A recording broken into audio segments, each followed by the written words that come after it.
Welcome to the Business Scholarship Podcast, interdisciplinary conversations about new works in the broad world of business research. I'm your host, Andrew Jennings. If you like what you hear today, please consider subscribing to the podcast or sharing with others who might like it too. And if you have ideas for future episodes, let me know. My email address is andrew@andrewkjennings.com, and I look forward to hearing from you.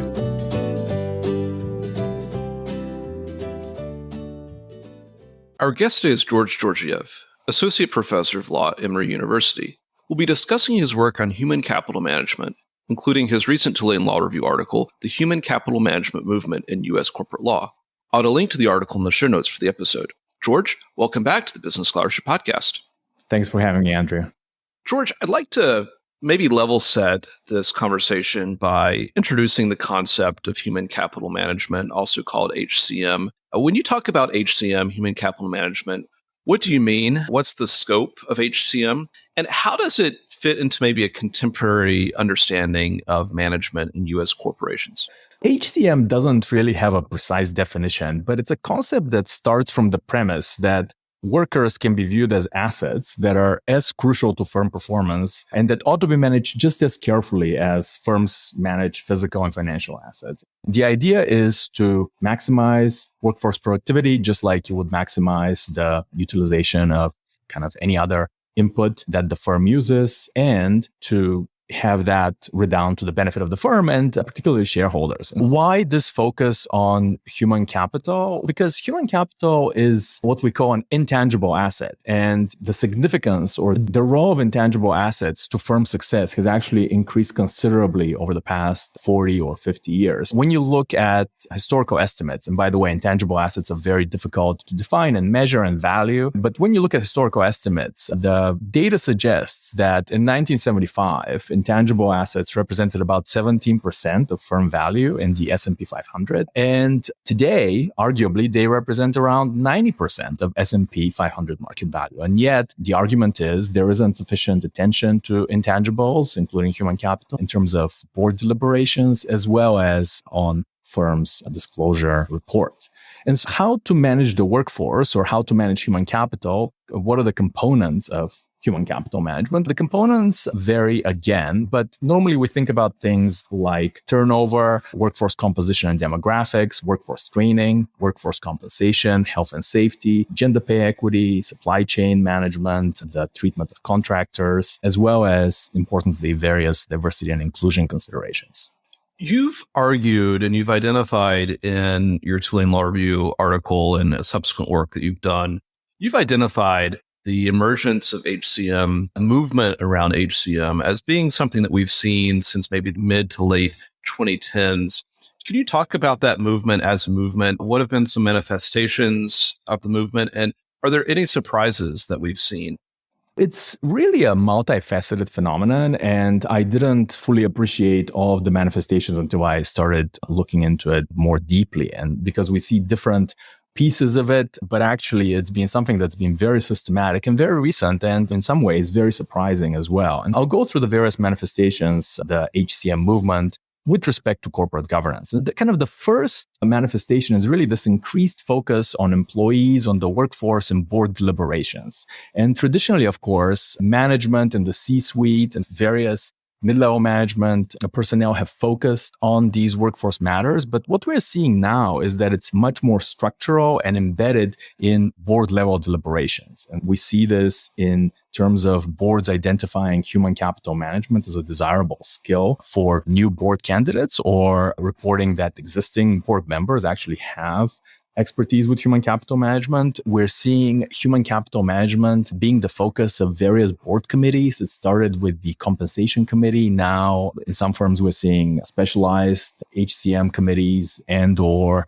including human capital within the sustainability or an ESG committee. We're seeing, interestingly, the incorporation of human capital metrics in compensation. So traditionally, incentive-based compensation has been tied to firm performance as measured by stock price and certain metrics derived from stock price. But now we're actually seeing firms tie expressly executive compensation to human capital metrics. We're also seeing shareholder engagement around the issue of human capital management. And so that goes to engagement with boards as well as engagement with management. Here, I'll just highlight two developments. There was an important group petition that a group of shareholders, the Human Capital Management Coalition, filed in 2017. And that kind of kickstarted this focus on HCM and corporate governance. And then a couple of years later, BlackRock embraced the cause of HCM, and Larry Fink, in his annual letter since about 2018, has talked about the workforce and human capital management consistently. And in fact, in some of the more recent letters that Larry Fink sent to the CEOs of his portfolio companies, he talked about human capital and climate equally as having equal importance. Interestingly, in 2022, he actually identified human capital as the quote-unquote most urgent priorities for corporate CEOs. It's completely organic development coming from asset managers, and other asset managers such as State Street and Vanguard have also embraced this. We've also seen shareholder resolutions focused on human capital management and the way the board looks at human capital concerns. There's also been a very intense focus on developing metrics and standards around human capital reporting. So we have about half a dozen organizations that have been doing very intense work on human capital reporting, such as SASB. Now it's part of the IFRS Foundation, the World Economic Forum, and others. There's also been a legislative push to focus on human capital management and to require public companies to actually report data on human capital. We've had at least 4 bills over the past 3 years. Some of them actually proposing that the SEC require very detailed, very granular reporting of various HCM matters. And then in August 2020, we had the Securities and Exchange Commission adopt a mandatory rule that requires firms, public companies, to report on their human capital management policies. And the SEC didn't define what it means by human capital management, and it only required HCM reporting to the extent such disclosure is material to an understanding of the company's business taken as a whole. So a very principles-based kind of soft approach, but nevertheless, including human capital reporting in a mandatory disclosure requirement, which was in itself quite notable because for the 88 or so years prior that we've had the securities disclosure regime, the only requirement relating to the workforce was a reporting requirement was to report the total number of employees. And then in 2018, we had some additional reporting around the pay ratio. But the human capital management reporting requirements 2020 kind of stands in stark contrast to what we've had on the side of executive compensation. So if you look at prior to 2020, if you look at any corporate disclosure document, annual report, you will see 8-10 pages focused on executive compensation. So the compensation received by a handful of executives, and you will see actually nothing about how firms manage employees and compensation about related to rank and file workers. And so in that sense, the August 2020 reporting requirement introduced as part of a modernization of Regulation SK was actually quite remarkable. When you take all of these developments together, I argue that this is an unprecedented push, really, to consider worker-related matters in board-level governance and also to report information about the workforce to external constituencies. A traditional way to think about economic activity or production functions is to think about it as having one of two inputs, either capital or labor, and the two inputs are conceptually distinct. One thing that the HCM movement does is require thinking about human capital in terms of being an asset. If we zoom out a little bit and think about it at that theoretical level, what does it mean for workers or their efforts to be viewed as assets of the company, the same as a financial asset or physical asset, perhaps? And is this the only way or frame that we have for thinking about the role of workers in corporate governance, or are there other alternatives that we could compare this approach or this movement to? That's a very important question, and there is a lot to unpack here. Obviously, workers as assets is a metaphor, and it's a metaphor that is in many ways problematic because, of course, workers and even workers' expertise as embedded in them, the human capital, is not actually a traditional asset. It doesn't fit the definition of an asset according to accounting standards, but it's a metaphor that is quite useful in the sense that training, development, the expertise embedded in employees actually contributes to firm success and to the production function, as you say, just as much as physical assets, financial assets, and the like.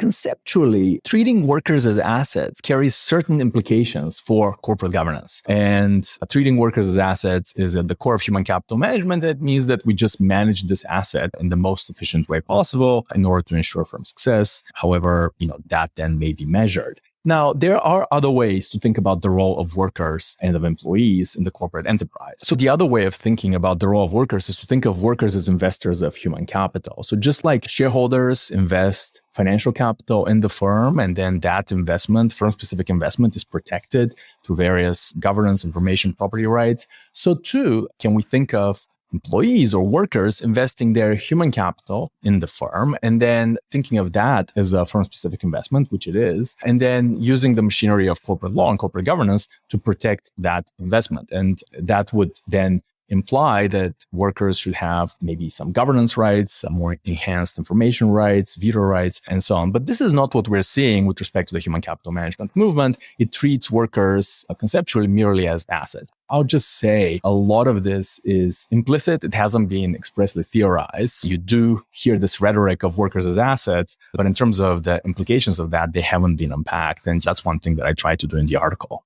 In your work, you talk about the HCM movement and this push to consider HCM and the role of employees in corporate governance as being unprecedented. But I wonder if there are scholars or activists or policymakers who would say, no, we've been making similar arguments for years about the importance of greater involvement in governance for employees. Would there be those protests that, no, this isn't so unprecedented after all? And if so, what might you say to those folks about what has come before?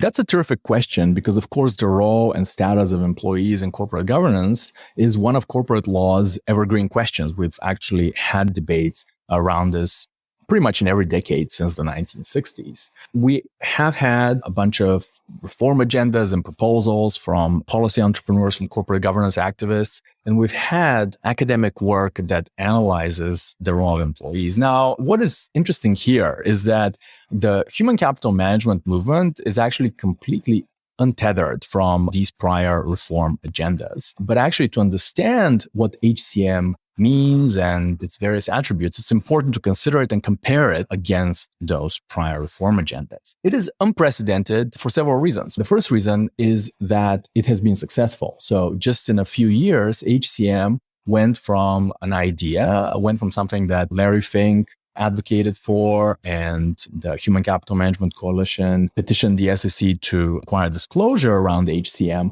That was in 2017. Then just in 2020, we actually got an actual disclosure requirement. So that was pretty rapid. So the success of HCM is unprecedented compared to those prior reform agendas. And then the other distinctive feature of HCM or the HCM movement is that it focuses on workers as assets, and it's tied to this idea of shareholder primacy in the sense that the end goal of this set of reforms, of the reporting, of the board level consideration of HCM is really to ensure the financial success of the firm. And it isn't so much focused at all on the well-being of employees or improving the power of employees in corporate governance. So it's helpful to think about these prior reform agendas. And in the article, I went back and taxonomized these prior reform proposals and agendas in three buckets. Of course, some of them are mutually overlapping. We can think about a worker empowerment agenda, and the most prominent initiative or policy proposal here would be to allow workers to elect members of the board. And we've had those proposals for decades, and we've seen a resurgence of those proposals, but those proposals have gone nowhere. Other interventions along similar lines would probably be to give workers greater information rights, to make them the beneficiaries of certain fiduciary duties, and so on and so forth. And here, the focus isn't on shareholders and shareholder wealth maximization, but it's really a focus on making a corporate governance intervention to actually improve the lot of employees, to redistribute surplus as between shareholders and employees by giving workers or employees greater governance rights. So another agenda that we can think about is the worker shareholder agenda. And here we're not giving workers any additional or special governance rights, but we're actually giving or harnessing the governance rights that are embedded in the financial capital that workers or employees already own by virtue of their retirement savings, and using that in order to improve working conditions or to require firms to basically adopt more worker-friendly policies. And then finally, we can think about a stakeholder primacy agenda where the goal isn't so much to change the means of corporate governance and the various mechanisms, but really to change the end of corporate governance and to have boards as they exist today consider the interests of workers alongside the interests of shareholders. Now, HCM differs from these three agendas, but I think juxtaposing it against those existing or prior historical agendas actually is an important part of understanding what HCM is, what it means, and why it's been so successful. And I'd be remiss if I didn't mention that as far as the role and status of employees in corporate governance go, we actually do have a very different experience internationally than what we've seen in the United States. So some of these ideas that have been floating around in the United States for decades are actually realities in other countries. Most prominently, workers do sit on boards in Germany and in certain other European countries. We have works councils and they provide various types of input. Corporate management, they have certain consultation information and even veto rights. And the interesting development most recently is that even in the United Kingdom, where we normally think of corporate governance being very similar to what we have in the United States, we have seen worker-focused reforms that go in a very different direction than the human capital management movement. And I talk about this in the article. For the rest of this interview, I'd like to turn to some of the regulatory developments around HCM that have been recent or that might be forthcoming in the near to mid-term. You've noted that just a couple of years ago, really, the SEC adopted new HCM disclosure requirements for firms. I wonder if you could talk about that as somebody who spent a lot of time thinking about how this topic, how the theory of HCM really maps into the regulatory space. What did the SEC get right in terms of that HCM disclosure rulemaking, and where would you have liked to have seen them do things a bit differently? I think it's important to acknowledge that what the SEC did in August 2020 was actually very helpful and a very bold development, because when you think about the preceding 4 years at the SEC, we actually saw a lot of deregulation, a lot of modernization of disclosure requirements, which pretty much meant that a bunch of disclosure requirements were scaled back. And so in that landscape, HCM was the only topic where we actually saw a new disclosure requirement, and that addressed a prominent shortcoming of the existing disclosure regime, namely the fact that even though intangible assets are so important, even though human capital is so important to firm success, there was nothing that firms were required to say about human capital other than, of course, just the total number of employees. And so in August 2020, the SEC included a very modest disclosure requirement in Regulation SK,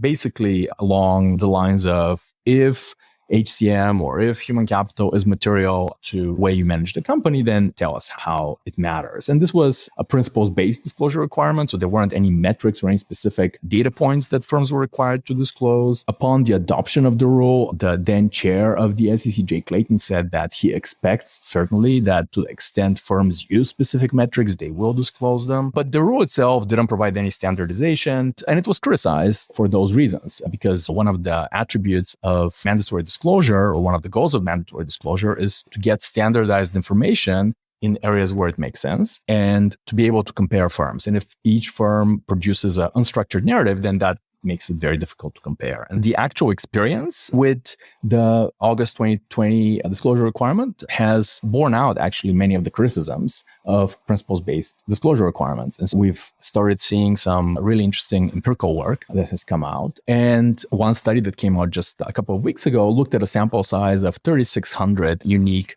public firms and their reporting requirements around HCM and how they changed. And the data actually confirms many of the pathologies of principles-based disclosure requirements and voluntary or unstructured reporting. The study found that there is a variation in the amount of disclosure, in the tone of disclosure, and the what they call numerical intensity of disclosure, and the readability of disclosure. And they found that the firms that we would want to see report more HCM information, particularly firms that aren't doing doing so well, or firms that are maybe loss-making aren't actually providing that disclosure, and firms that are doing very well on a bunch of different counts are using HCM in order to the HCM disclosure to emphasize how great they are. And that really doesn't help, because with any mandatory disclosure requirement, we would want to get both the negative and the positive information. And if firms are over disclosing the positive information and then not actually reporting the quote unquote negative information, then that's problematic. And it doesn't really give you a complete picture of firm operations and firm success and the likelihood of firm success going forward. Another thing that we can take away from what happened in 2020 was that actually everyone at the SEC, so all 5 commissioners, agreed on the importance of human capital to firm operations and the fact that there should be some disclosure around human capital. Now, there was a difference of opinion as to what this disclosure should look like. And that's why ultimately the rule that incorporated HCM into Regulation SK was actually passed on a 3-2 vote. But even the dissenting commissioners actually agreed that human capital was important, and they wanted to see more human capital, more specific human capital disclosure. And that was one of the reasons they dissented, not because they disagreed with human capital. There is, I would say, near universal agreement that human capital information is important, is material, and there should be some level of disclosure around it. Looking forward, could you give us some thoughts about what might be in store in the short to midterm for HCM regulation or HCM disclosure regulation? And do you have any recommendations or insights that you'd like to offer on that front? It looks like we will see the SEC revisit the existing HCM disclosure requirement. And there certainly has been a lot of interest from investors for the SEC to beef up HCM disclosure and to actually require disclosure of specific metrics. And certainly some metrics lend themselves to standardization more easily than others. You can think of health and safety metrics, for example, being fairly easy to standardize and report, metrics around turnover, around retention. Certain compensation metrics can also be disclosed. And actually, this is purely financial information. So you can even imagine seeing compensation expense be included in the financial statements as well, or notes to the financial statements. And I think the SEC would like to go in that direction. Of course, the SEC is doing a lot of other things, but I think there is a lot of legitimate investor interest from mainstream investors. We've also had the SEC Investor Advisory Committee continue looking at HCM disclosure and emphasizing its importance. And we've also had a petition for rulemaking just a couple of months ago around workforce investment. I think we will see a framework around HCM disclosure coming from the SEC. How detailed it's going to be, I think it's an open question. The more detailed it is, the more pushback it will encounter. And of course, there are some also very difficult issues that the SEC will have to grapple with and that will be debated during the notice and comment phase of the rulemaking process. And that's going to be whether to include contractors, third-party contractors, and how far down or whether at all to go within the supply chain, because many firms actually outsource a lot of the work. And so if you're really getting human capital management reporting for, let's say, a company like Amazon, you're actually not getting a lot of the third-party contractors that Amazon works with and is dependent on. And from a financial point of view, actually, that is also arguably important information. What would you like listeners to take from this interview and from the article and your other work on HCM? What should they be thinking about? First and foremost, I think it's important to realize that human capital management and the human capital management movement is here and here to stay. Second, it is actually a positive development. Even though it has certain shortcomings, it's a largely positive development because it really represents corporate law and financial accounting catching up with economic realities. The rise of intangibles, we already talked about that. If talent is important and if training and development and employees are central to the success of the modern firm, then firms and their boards should be focused on these inputs. And then also that information should be reported externally and it should be reflected in the financial statements in order to enable analysts and investors to value firms more accurately. I think another takeaway is the multifaceted nature of the HCM movements. We often tend to hear just isolated parts of it, but it's actually part of a larger coordinated effort to bring the workforce into corporate governance. However, the way the workforce is brought into corporate governance is also something that should be better understood. And this is where this idea of workers as assets versus treating workers as investors of human capital, which would give them different governance rights and different power within the firm comes in. So I think the theoretical, the historical, and the comparative context are very important. this leads to kind of the cautious note, which is that HCM is a positive development, but it's not going to be, in my view, a solution to many of the problems related to the workforce across the economy. So, for example, undertraining, high levels of turnover, differential pay structures, gender pay gap, income inequality, and all the other things that if you ask labor advocates, they will say these are problems related to the workforce in the United States. This diminishes US competitiveness. These are really bigger structural problems, and it's unlikely that human capital management, the human capital management movement, will be able to address them. But that shouldn't detract from the importance of human capital management as a phenomenon, as a movement, as a set of initiatives. And then, of course, if we zoom out, I think it's important to realize that, first of all, it's still early days for human capital management, and the human capital management movement may evolve in different directions. We may actually see more stakeholder-focused corporate governance interventions around employees that would maybe overlap with some of these historical reform agendas. And then second, on the meta picture, is that human capital management is really a part of the ESG movement, or push for the consideration of ESG factors in corporate law, which unfortunately has become quite controversial. And so the future success of HCM may actually have nothing to do with the merits of HCM, but may actually get tangled up in kind of the pushback against ESG. But that remains to be seen. And I think on the whole, HCM is actually a very positive and very significant development in corporate governance. Our guest today has been Georgiev, Associate Professor of Law at Emory University. We've discussed his work on human capital management, including his recent Tulane Law Review article, The Human Capital Management Movement in U.S. Corporate Law. I'll add a link to the article in the show notes for the episode. George, thank you for joining the Business Scholarship Podcast. Thanks for having me.